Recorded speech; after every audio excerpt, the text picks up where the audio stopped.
नमस्कार। आचार सलील चैनल में आप लोग का स्वागत है।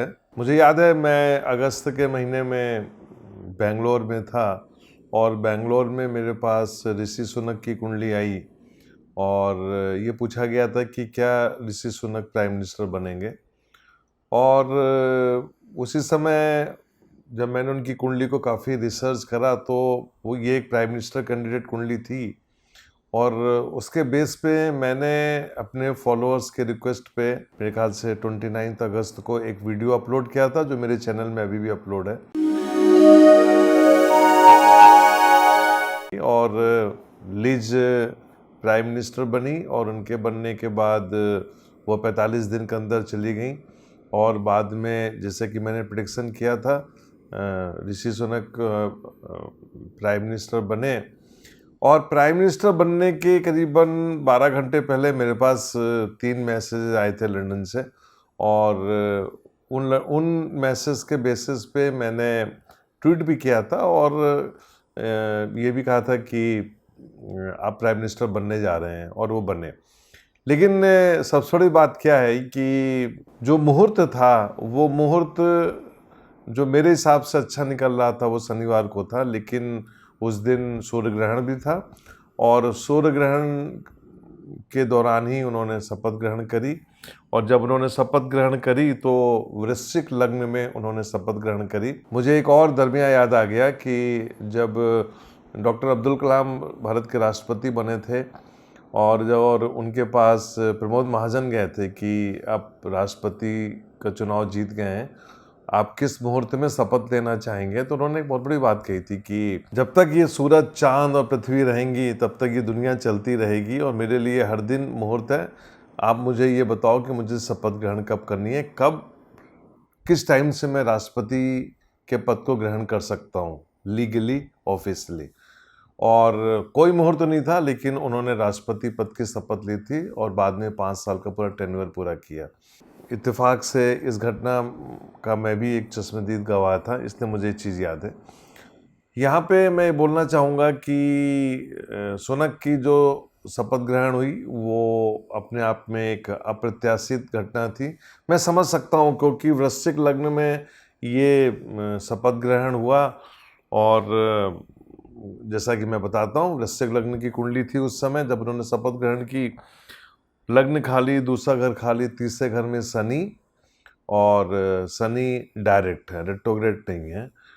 चौथा घर खाली, 5वें घर में गुरु वक्री हैं, छठे घर में राहु है, 7वां घर खाली, 8वें घर में मंगल, 9वां 10वां घर खाली और 11वें घर में बुध और 12वें घर में मैं देख रहा हूँ केतु, शुक्र, सूर्य, मून। और आप सभी लोग जानते हो उस दिन सूर्य ग्रहण था और सूर्य ग्रहण के दरमियान ही उन्होंने शपथ ग्रहण ली। अब मेरे फॉलोअर्स जानना चाहते हैं कि प्रधानमंत्री के रूप में उनका कैसा कार्यकाल रहेगा, क्योंकि सोशल मीडिया में बहुत सी बातें आ रही हैं। कुछ लोग उनकी कुंडली को मोदी जी की कुंडली से जोड़ रहे हैं, अलग अलग कहानियाँ हो रही हैं। तो मैं ये बताना चाहता हूँ कि इसमें कोई दो राय नहीं है कि ऋषि सुनक जो हैं वो अच्छा काम करेंगे। और सवाल ये है कि जो इंटरनेशनल पॉलिटिक्स है, ख़ासतौर से राहु की महादशा में राहु के अंतर और केतु के प्रत्यंतर में उन्होंने शपथ ग्रहण करी है। और यदि मैं उनकी कुंडली देखूं तो उनकी कुंडली में राहु लग्न में बैठा हुआ है और शपथ ग्रहण की कुंडली में राहु जो है वो छठे घर में बैठा हुआ है। छठे घर का राहु बहुत अच्छा माना गया है। कहानी क्या है कि राहु की महादशा तो एक अच्छी महादशा है, इसमें कोई दो राय नहीं है।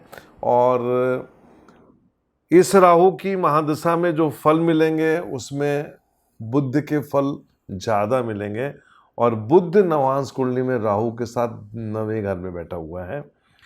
तो आप ये मान के चलिए कि जो डिप्लोमेसी होगी, खासतौर से राहु डिप्लोमेसी का कारक है, तो ये बहुत ही डिप्लोमेटिकली मैटर को सॉल्व करना पड़ेगा, इसमें कोई दो राय नहीं है।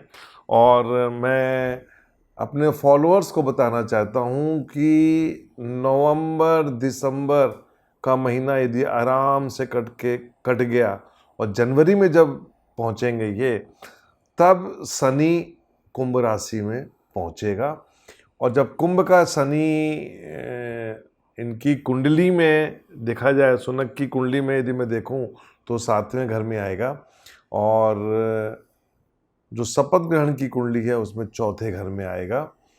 तो आप ये मान के चलिए कि डामाडोल स्थिति थोड़ी सी आएगी, लेकिन ये सरवाइव करेंगे। और ये सरवाइव इसलिए करेंगे क्योंकि इनकी जो पत्नी है वो इनके लिए बहुत भाग्यशाली है।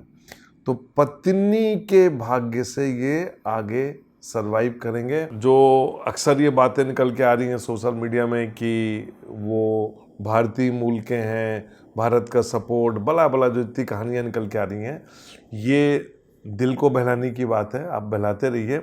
लेकिन जब हम उसको टेक्निकली देखें तो आप ये मान के चलिए कि डिप्लोमेटिकली आपको कहीं ना कहीं भारत का सपोर्ट लेना पड़ेगा, क्योंकि आज की डेट में नरेंद्र मोदी जी की एक अपनी इमेज है, एक विश्व में उनका एक स्थान है, उनकी एक अपनी पकड़ है। तो आप ये मान के चलिए कि इंडिया का तो सपोर्ट वो लेंगे ही।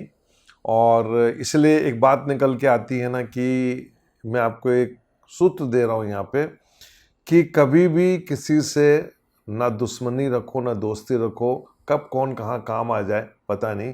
आज देखिए अंग्रेज़ों ने कितने लंबे सालों तक हम पे शासन किया, आज हमारा ही वंशज वहाँ का प्रधानमंत्री है। तो मेरा ये मानना रहेगा कि कहीं ना कहीं जाके सुनक को अच्छी डिप्लोमेसी खेलनी पड़ेगी। और डिप्लोमेसी खेलने के बाद यदि ये मार्च 2023 को निकाल ले गए तो आप ये मान के चलिए कि इनके नेतृत्व में ही आगे चल के चुनाव होंगे।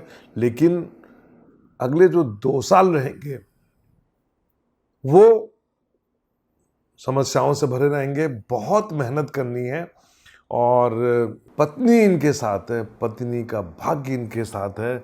और सबसे बड़ी बात यह है, मैं आप लोग को बताना चाहता हूँ कि जो संतान है, संतान भी पिता के लिए बहुत ही भाग्यशाली है। तो कहने का मतलब क्या है कि कई लोगों के भाग्य से ये जीवन में राइज करेंगे। और मैं समझता हूँ कि आगे चल के जो इंग्लैंड के लोग हैं उनको भी लगेगा कि भारतीय जो होते हैं वो कहीं पे भी जाके अच्छा काम कर सकते हैं। हालांकि उनकी पैदाइश वहीं की है, हम लोग कितना भी बोले हैं लेकिन वो पैदाइश उनकी वहीं की है, तो वो ब्रिटिश मुल्क के बोले जाएंगे। लेकिन हमें गर्व ये है कि हमारी लड़की जो है उनकी पत्नी है, मतलब वो भारत में पैदा हुई हैं और वो वहाँ पे उनके साथ हैं, उनका उनके साथ भाग्य है। इस भाग्य से वो राइज करेंगे, इसमें कोई दो राय नहीं। मैं आपको एक बात और बताना चाहूँगा कि एक तो हो गई इनकी कुंडली के बाद मुहूर्त की कुंडली जिसमें उन्होंने शपथ लिया। ये दोनों कुंडली के बाद जो है तीसरी कुंडली जो देखी जाती है वो मैं इंग्लैंड की कुंडली देखता हूँ, और वहाँ पे जाके साफ नज़र आ रहा है कि एक भारतीय मूल का व्यक्ति उस कंट्री को चलाएगा और बहुत अच्छी तरह चलाएगा, इसमें कोई दो राय नहीं। मैं अपनी तरफ से उनको शुभकामनाएं देता हूं और उम्मीद करता हूं कि वो एक अच्छे शासक बनेंगे और भारतीय होने का एक जो गर्व होता है वो खुद भी महसूस करेंगे, और भारत में जो उनके फॉलोअर्स बैठे हुए हैं वो भी गौरवान्वित महसूस करेंगे। नमस्कार।